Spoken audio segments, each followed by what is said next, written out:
Hi everyone, welcome back to the channel. Today I've got an Advanced Wars by Web replay for you guys.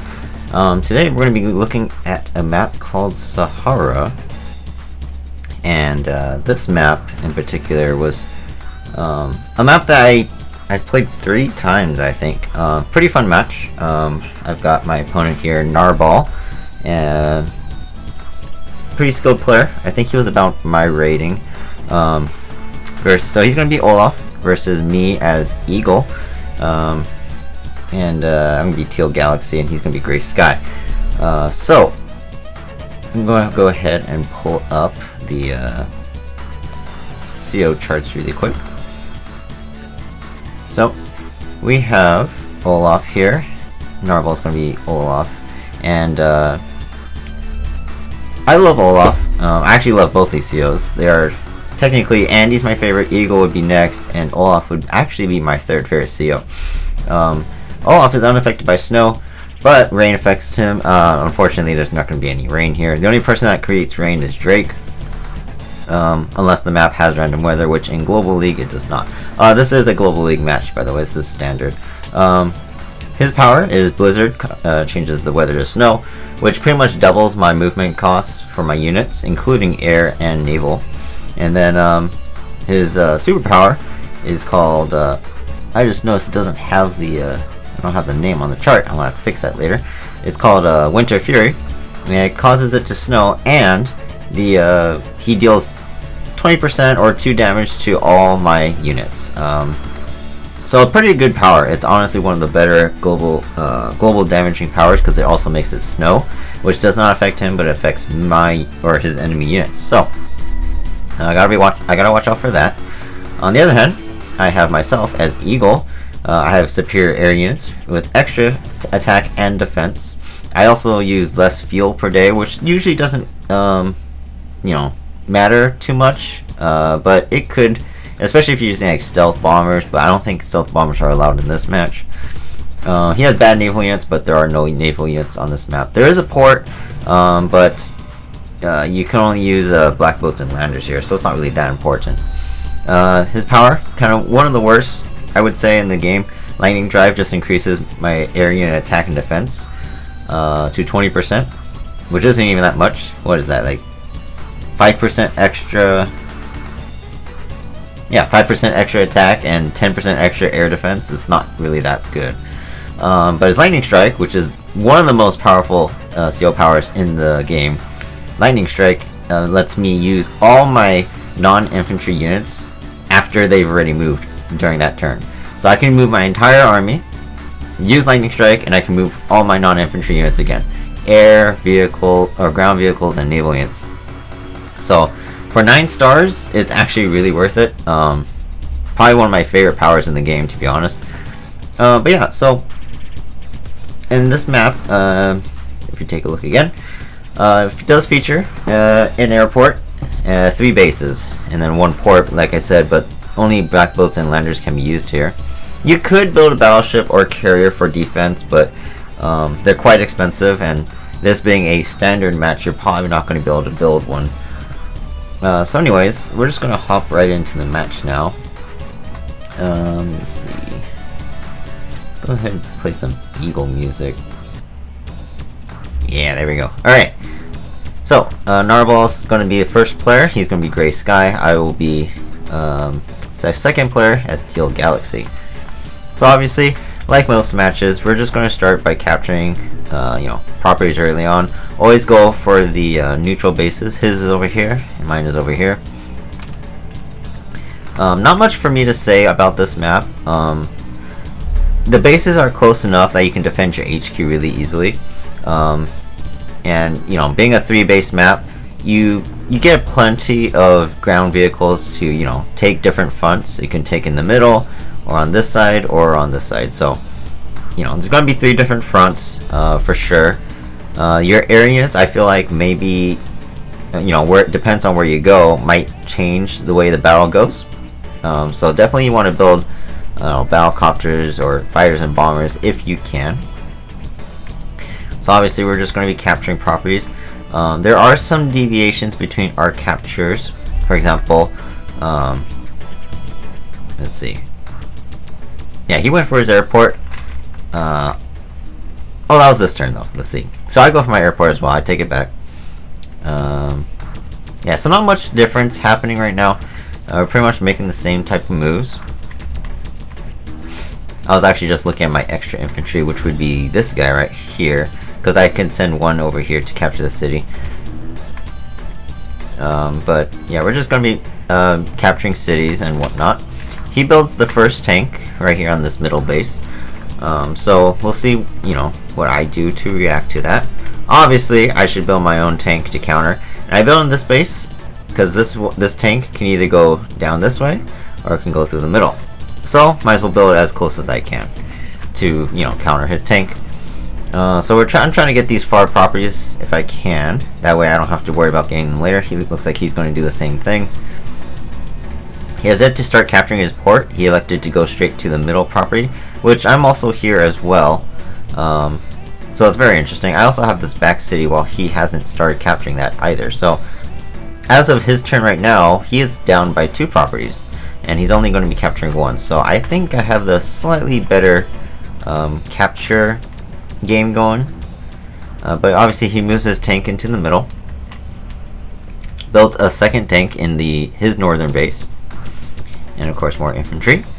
So I will finish capturing properties on my turn. Move my tank into the middle. So now his tank could attack my tank or this infantry, but then I'll be able to attack him from the city or retaliate from the city. So I'm not afraid of him, and as long as he doesn't have his comm tower, usually the engagement will be even, like a 6-6 or so, and then I can have the advantage. So I'm going for my comm tower next here. Maybe even the city. I'm not sure which one I did. This match was played quite a while ago. But I built a tank in the middle. Again, this one's going to go either this way here through to the north, or it can go in the middle depending on what he does with his tank. So as of my turn, I have a 3 capture lead. But again, he's capturing cities right now, or properties right now. So we'll see how, you know, the balance changes. So again, as long as we're in the capture phase, there's not much that's going to happen. So he moves his tank to the middle. So he has 2 tanks here covering his infantry in the middle. And he builds a battlecopter and some more infantry. Let's see what I do to counteract his plans here. So I go for my second property here in the middle. I already captured 1. But I leave my tank behind here just in case he wants to attack me. I'll be ready for him. So logically, I should send my tank also to the middle, or around here, so that way I can at least cover these 2 infantry. This one can cover all these guys as well. I also build my own battlecopter to counter his, and I build a recon. Now, this recon I think will be a little bit important. As Eagle, I definitely want to have vehicles, you know, as many vehicles as I can when my lightning strike pops, and instead of building just infantry like he did, because I had the luxury of having extra money from early, you know, a good capture game, I had a little extra money, so I decided to build a recon to counter his infantry, since in order for him to counter this recon, he needs a tank, and if he wants to move this tank this way, I'll move my tank that way, and then my recon will still harass these infantry. So I guess by this means I had a good early capture game compared to him. So this is now day 8. So I started capturing my comm tower first. He started to capture the city first, and then he'll go after his comm tower next. He moves his battlecopter into the middle. Again, not much happening so far. He builds 2 more tanks, 1 in the north and 1 in the middle. Building tanks in the middle is definitely the safe play, for sure. And he moves 1 tank a little closer to my area. But I'm already finished capturing these cities. And so what I like to do on this map is push one side and defend on the other. In this case, I'm going to try to get a bigger push on this side because this is his HQ side, and it is technically his weak side because this is where his 1 base is. He has 2 bases on this side, making this, to me, his strong side, because ground vehicles are a little bit easier to build and deploy into the map. So I definitely want to try and push this side as much as I can. So this side, once I capture these cities, I'm just going to play a little bit defensively. So I finished capturing these cities here, lots of cities this turn, and I get my calm tower. He still hasn't started capturing, so he's 2 turns away from that extra 10% firepower. I don't think it'll make that much of a difference because right now I'm just kind of playing it defensively. Move my recon over to the left. Again, his tank can attack my recon, but then I'll get a first strike with my tank, so he'll probably not do that. I do build a battlecopter here to counter his tanks, because why not? I also build one more tank here. The only thing I would say is that he can get attack on this infantry for free, and there's nothing I can do about, about his tank. Now I can always attack the infantry with my recon.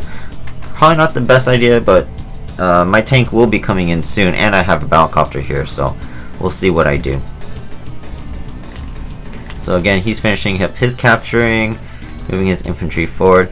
He's also going for this corner property about the same time as me. 1 turn behind, actually. Moves a tank to the right.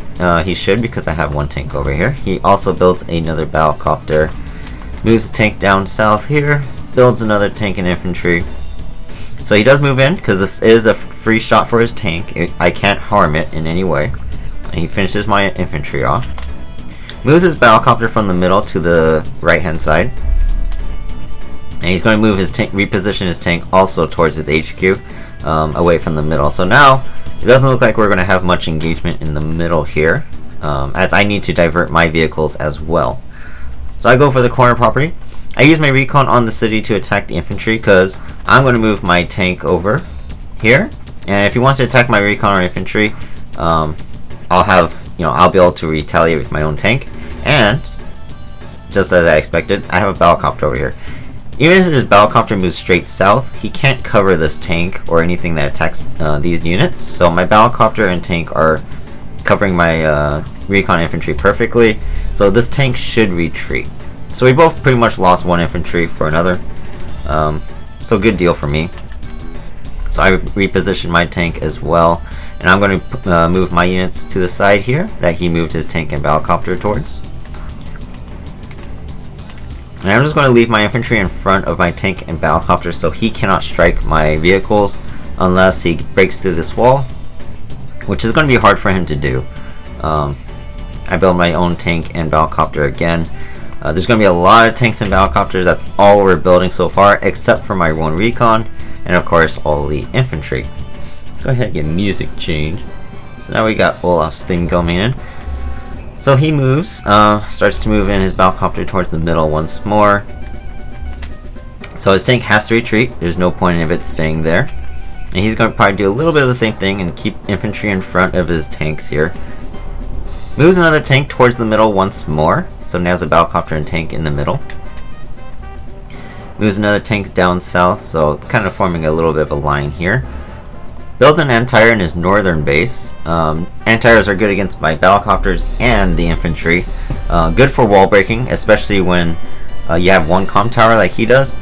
He can one-shot on plains, roads, shoals.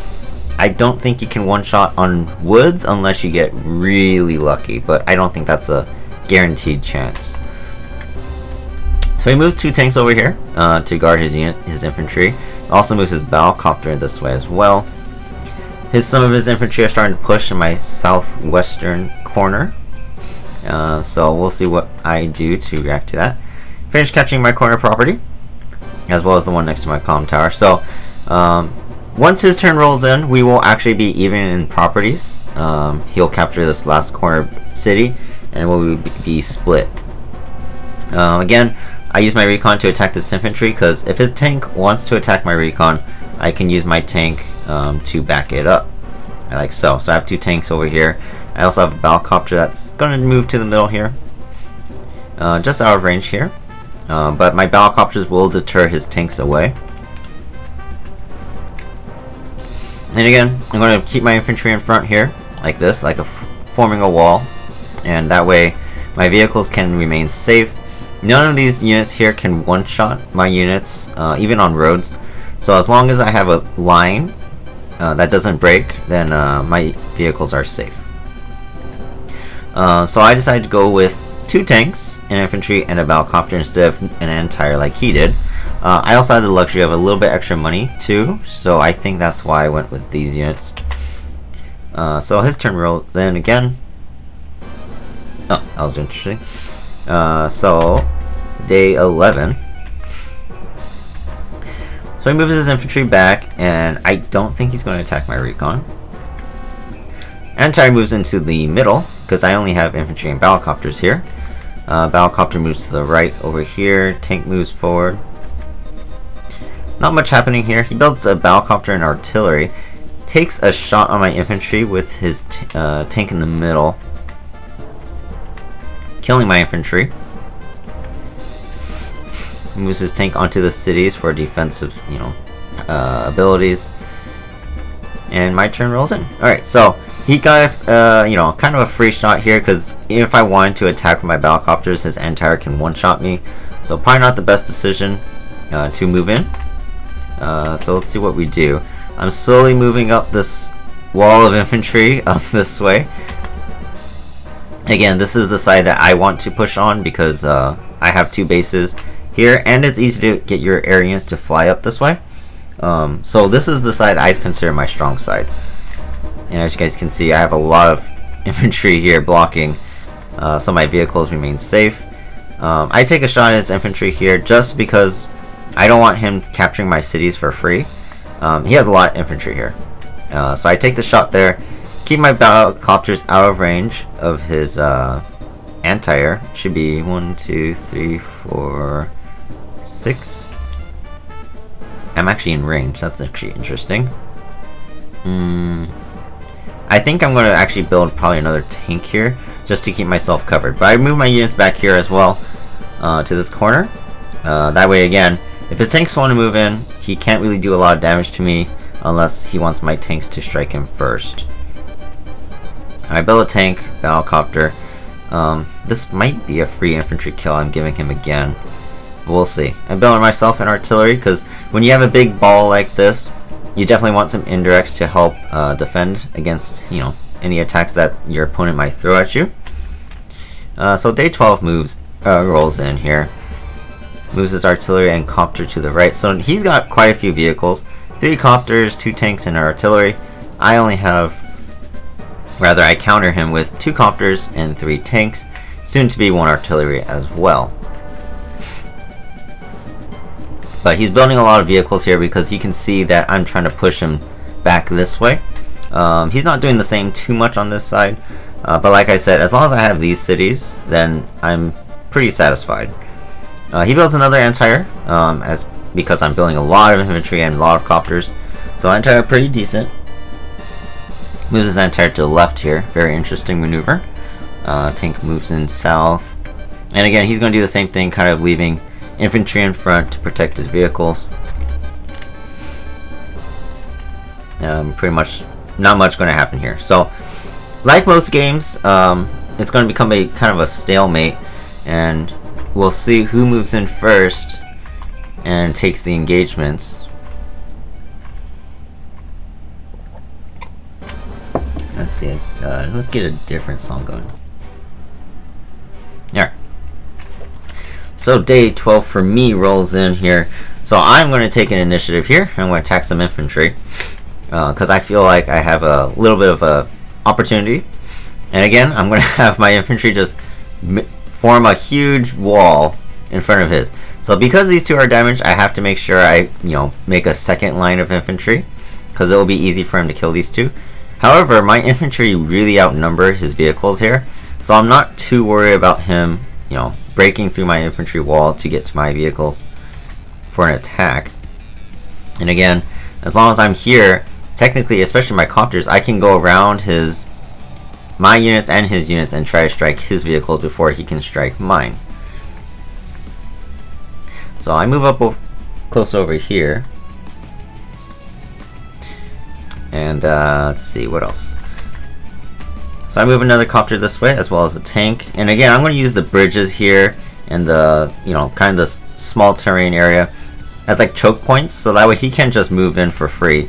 He has to take some risks, otherwise I will have the first strike advantage. I build a tank, battlecopter infantry, and yet another recon. Again, my recons are for when I use my lightning strike. Seeing as that I have a slight unit lead, it'll be useful when my lightning strike comes in for these recons to be able to attack multiple infantry in one turn, instead of just saving up and building like one infantry or, you know, maybe another tank. But with this recon, I only have 5,900 gold, so it's not like I would build a tank anytime soon. Alright, so that finishes my day 12. Day 13 rolls in. He moves more units to the right. Artillery takes a shot at my infantry. Tank from the city attacks my infantry as well. Moves his battlecopter on the other side of the water.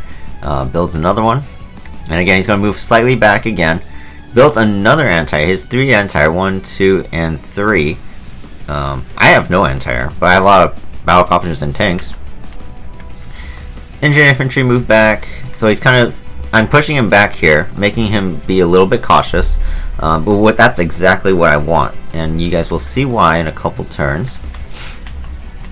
And again, he's going to ball up his troops here, which he should. This is, to me, his strong side. Which is why he's defending hard here, hoping that he can, you know, repel my attack. Starts to capture my city here, and he's actually going to move in a whole bunch of units. I guess he's hoping he can try and take this from me, or just lure my tanks in for a first strike, but we'll see.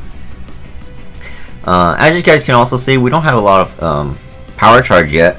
Still early, not early in the game, it's day 13, but like I said, we're at a stalemate of even properties, and we're just kind of waiting to see what happens.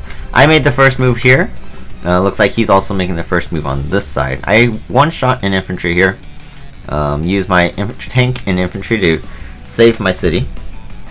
I plot my tank around the city to attack an infantry. Recon moves over as well. Now this recon is very interesting, because in order for him to get to my copter with an anti-air, he has to use a battlecopter and a tank, most likely, to attack this recon, to destroy it.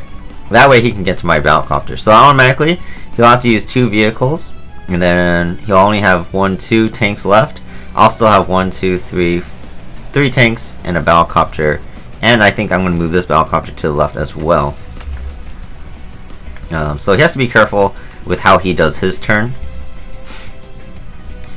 So yeah, I have 3 tanks to his 3 tanks, 3 copters to his 1 copter, and his 1 anti-air. This tank's kind of there too. I also have 2 recons though, and a whole bunch of infantry. So I think I have a good army here to defend myself.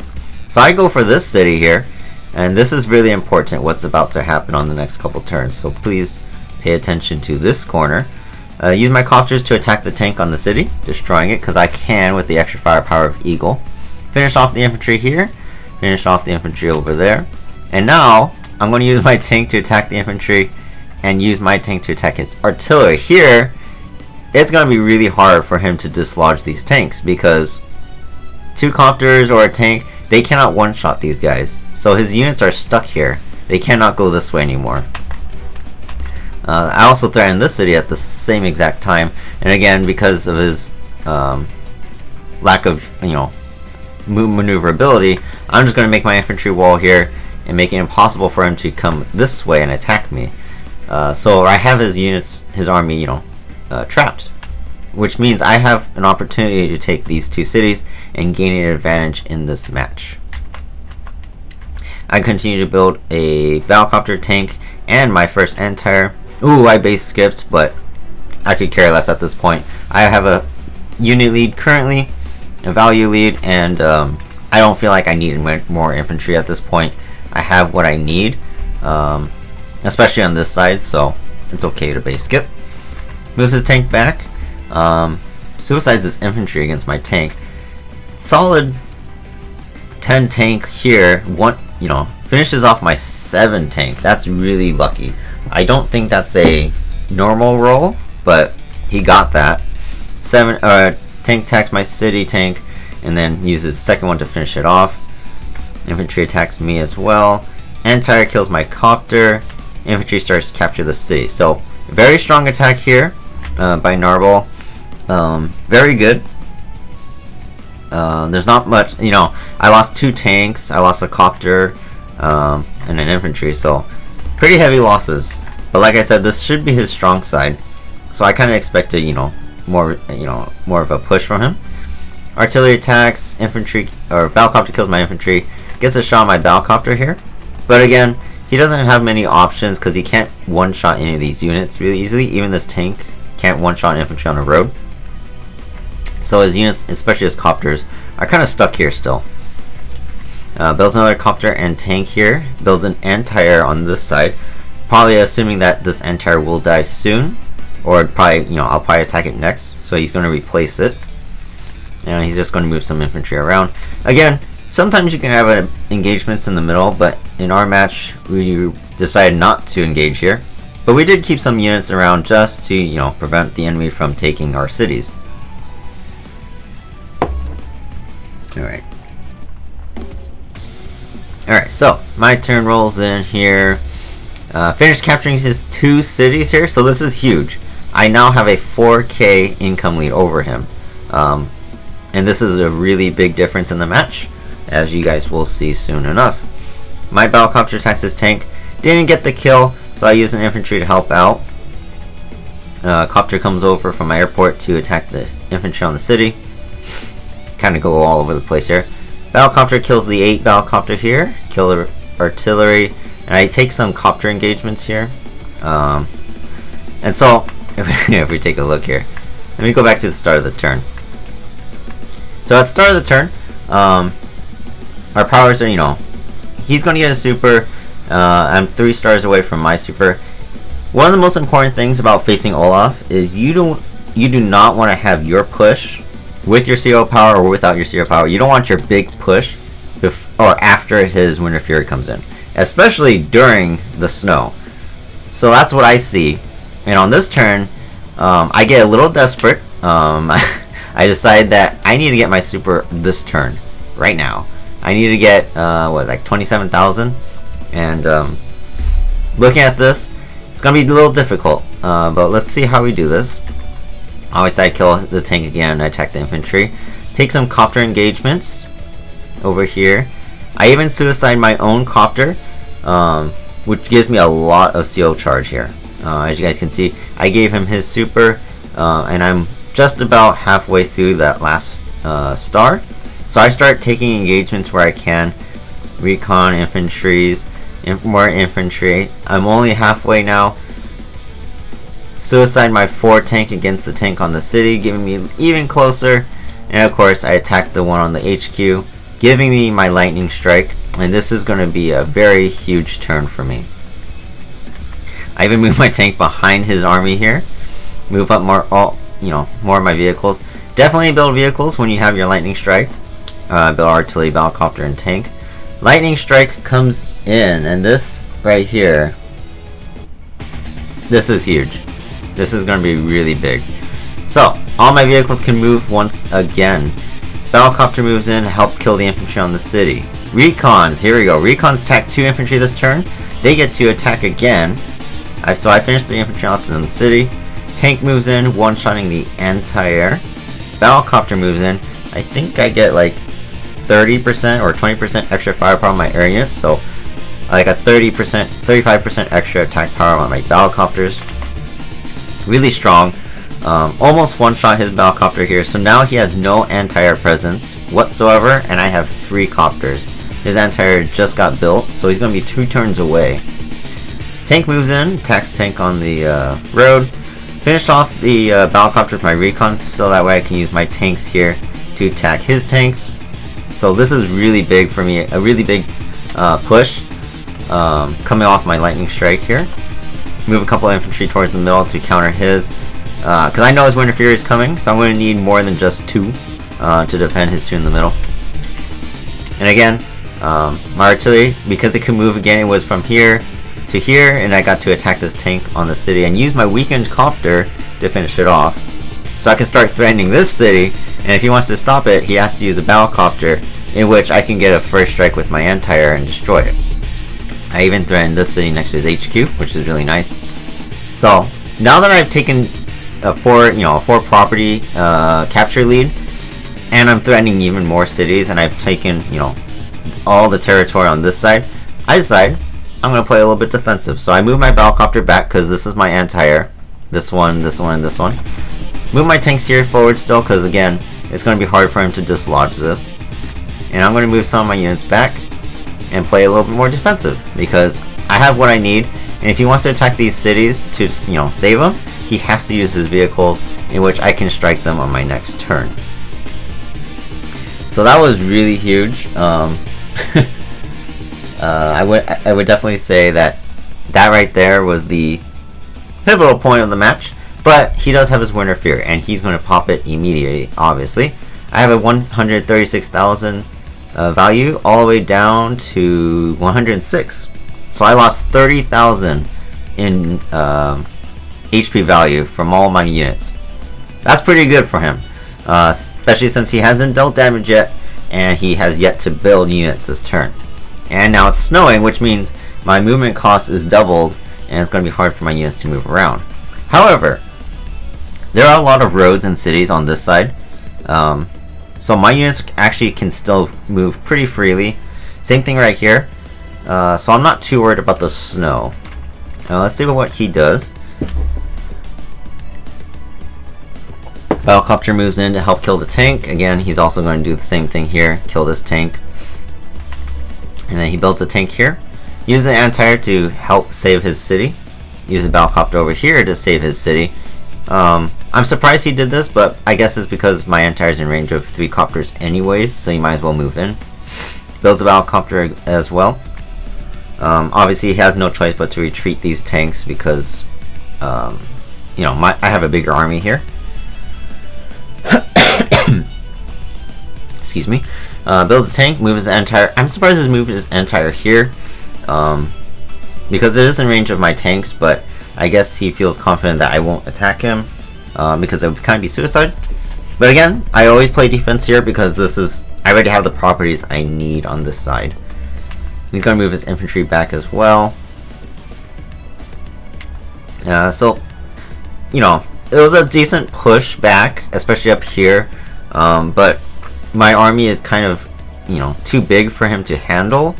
With my lightning strike, I was able to devastate his army, his vehicles. So, while he does have a lot of copters and a couple tanks, they're all healthy here. I got what I wanted. I got 2 properties, and I threatened a couple. So now I get to get some strikes on his copters here if I want. Again, both my recons have yet to die, and they're just picking off infantry. I think they've attacked an infantry like every turn that they were over here, so really useful to have 1 or 2 recons as eagle, especially on a map where there's a lot of infantry. We get a strike from the city here, and seeing that his only healthy tank is all the way back here, I can use these tanks here to attack and not worry about any retaliation. But I'm not going to be reckless. I'm going to play a little defensively because I have what I need, and I want to heal up my units when I can. Same thing with my infantry here. Might also just repair them because I have the value lead or capture lead, and soon to be value once I build units, as well as the unit count lead. So I'm not worried about getting repairs on the field. Even though these infantry are weakened, they're not totally useless. They can be used as walls. And since he only has vehicles, he has to use a vehicle to kill 1 HP infantry, which is kind of a waste and leaves him very vulnerable. But like I said, since I captured these 2 cities, I now have an advantage, and I could just play defense. So I move my army backwards again, since I can't really deal with all these units here. Build tank, anti-air, and tank this turn. So snow is now gone. Day 16 rolls in. So again, he's going to try to heal his tanks there. He's going to move a battlecopter into the middle. I don't think I have any response to that. I do not. So that's a free shot for him, which is okay. Battlecopter attacking infantry, I could care less about, really. Moves more battlecopters to the center. So all these battlecopters, they're all protecting each other. Not that my battlecopters are even in range. Moves his infantry. So I'm pushing him back here, even though I'm not really trying to. Like I said, I'm just trying to defend myself. I only have 2 infantry anyways to try and capture these properties, so it's most likely not going to work. He builds another anti-air and a copter here. So he's building a lot of anti-air, and when you have 1, 2, 3, 4, and I destroyed one earlier, 5 anti-airs, even though I have lots of battlecopters, he needs to have something that can kill my tanks. Right now he has what? 1, 2. This is like 1 tank together. 2 tanks here. I have 1, 2, 3, 4 tanks on this side plus 3 battlecopters. So he needs more units that can destroy my tanks, artilleries, tanks, even mechs if he's going to play defense. So I feel like him building so many anti-air is kind of an issue for him. But he does have a lot of copters, which is good, and they're all healthy. So they counter mine pretty well. But anyways, my turn. And again, I'm just going to heal my units as much as I can, so I'll bring the 8s and the 7s back to the cities. I'm going to move back here once more. I have a second artillery now here, so he can't just move in with his vehicles like nothing. Use the infantry as a wall to protect my vehicles, so he can't just charge forward. I regroup at 1 and an 8 here, I think because of the fuel and ammo. Move my anti-air in the middle because there's nothing that can kill it. Copters can't kill my anti-air, and he has no tanks. So I have 2 anti-air in the middle now, so there's nothing his infantry or copters can do to threaten me. I move my battlecopters back because, like I said, I've got a 4 property lead, so I can just play defense. And I'm just going to keep my units, in the back, chilling, waiting to see what he does. He has to make the initiative to attack. He doesn't go for the city, instead he moves back. This is the only infantry in the area. This one's a few turns away that can take these cities from me. So as long as I kill his infantry, or at least damage it, he can't capture my properties anytime soon. So that's my goal, and you guys will see that I go after it soon enough. So at this point, he's just trying to rebuild his army and reposition himself. His CO power will take 75,000 to get his Winter Fury, and whereas mine's going to take 97. It's really hard for Eagle or even like Hawk, Sturm to get their CO powers again, unless it's like a high funds match. So I'm not really expecting a lightning strike again in this match. But if the match goes on long, then I might get it one. But like I said, it just costs way too much. So you gotta make sure as Eagle, your first lightning strike, you gotta make it count. My turn rolls in. I heal up a whole bunch of units. It takes a chunk out of my my money, but it's actually okay because all the units are still in the field. They're not just pulling back for no reason. So again, I'm just going to be playing defense here, especially with my artilleries. I want to make sure they're protected by infantry. So I have a whole bunch of vehicles in the back here, so there's nothing his copters can do. His day 18 rolls in. Is now his turn. He's starting to push forward again a little bit here. He's going to try and push on the left side, it looks like. Maybe towards the middle more. Seeing that my vehicles are on the left side of the water here. Forms a kind of a ball. I'm pretty sure he wants to try and take these cities in within a couple turns, but he needs to hurry because every turn that goes by I gain an extra 4,000 funds over him that I can use to build units. So in order to keep him from capturing my properties, I just gotta damage the infantry. So I go ahead and take the free shot here, move some more units in. Seeing that he's kind of undecisive whether he wants to go down or towards the middle, I have to be prepared both ways. So I just have some units split between the two fronts. And again, my recons have been really useful this match. I'm kind of curious to go back and see how many engagements these recons took in total. Now that I'm playing defense, I'm going to build an artillery here, and of course more copters and tanks. So I start to move this way and threaten this city in the corner, which would give me even bigger capture lead. I even move my artilleries forward as well to help defend them. So as you can see, at this point it's kind of difficult for him to get back into the match. And oh, look at that, he resigned on day 19. I actually didn't know he was going to resign this turn. I thought he made one more push, but like I said, it's been a while since I played this match. So yeah, that was fun. Let's see. Let's go back to now. So yeah, really fun match. I really enjoyed this one. Anytime I get to use Eagle and use my Lightning Strike, it's always really fun. I would definitely say if he got his super, going back at the the turn I used my Lightning Strike. So looking back on this turn, had I not gotten my Lightning Strike, which I had a suicide, a tank and a battlecopter and take a couple other weaker engagements, I don't think I would have won. Because if I go to the end of this turn, let's see. Wait a second.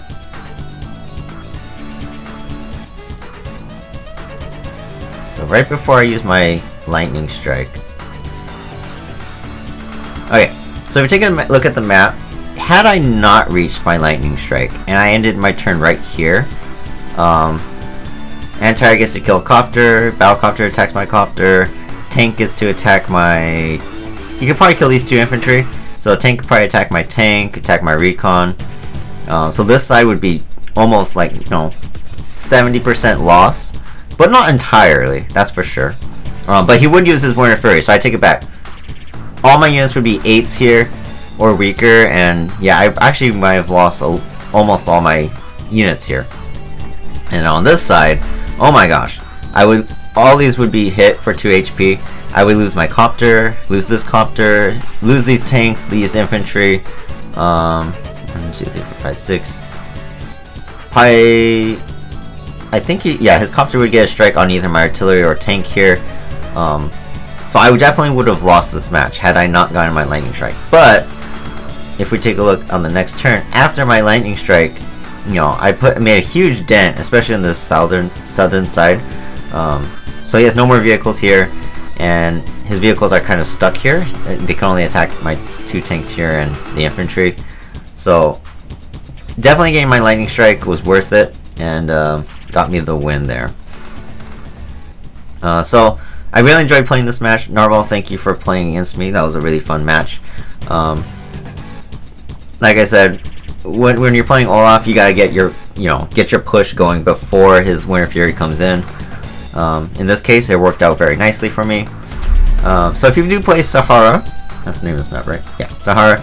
I always play defense on the 1 base side and offense on the 2 base side, because your areas can go either way.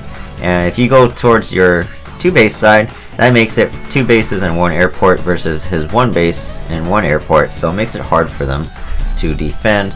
Now they could always build a carrier or a battleship here in this port, but that costs a lot of money. That's like a turn and a half of saving up funds, and it's probably just too expensive. But yeah, so let me know what you guys thought about this video and this replay, in the comments down below. Like the video please, it would help me out a lot. Subscribe to the channel if you guys have not already, so you guys can check out more Advanced Wars content as well as other content on my channel. Yeah, this one was really fun. Like I said, I love air units so much. That's why Eagle is my 2nd favorite CO. Air units just dominate most maps, and so having so many Copters, really good for me. Really fun, especially when you have multiple fronts like this. So really fun map to play. Hopefully you guys can either make a public match and play this map, or you guys play globally. You guys will probably get this map at some point. Really fun map to play. So hope you guys enjoy this video, and I'll see you guys in the next one. Alright, take care. Bye bye.